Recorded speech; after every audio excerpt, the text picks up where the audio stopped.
Hi friends, सर्वांना माझा नमस्कार. मी पायल सुरेश निकम, जिल्हा परिषद उच्च प्राथमिक शाळा गव्हाली. मी आता 8वीत शिकतो.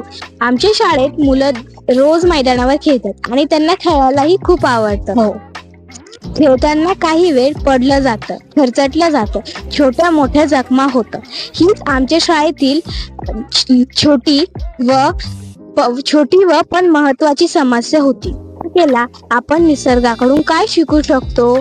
तेव्हा आम्हाला लक्षात आले की आमच्याकडे औषधी वनस्पतीचा बाग म्हणजेच बॉटॅनिकल गार्डन आहे. त्यातून आम्हाला एक उपाय सापडला. प्राथमिक उपचारासाठी नैसर्गिक औषधी वनस्पतींचा वापर करायचा. कोरफड भाजल्यावर किंवा खरचटल्यावर लावल्यास त्वचेला थंडावा मिळतो. हळद जखमेवर लावल्यास जंतुनाशक म्हणून कार्य करते. तुळस संसर्ग कमी करते आणि त्वचा स्वच्छ ठेवते. कडुनिंब जखमेवर संसर्ग होऊ देत नाही. या वनस्पतींच्या मदतीने आम्ही लहान जखमा बऱ्या करणारा नैसर्गिक मार्ग शोधला. त्याचबरोबर आम्हाला निसर्ग आणि औषधी वनस्पतींचं महत्त्वही समजलं.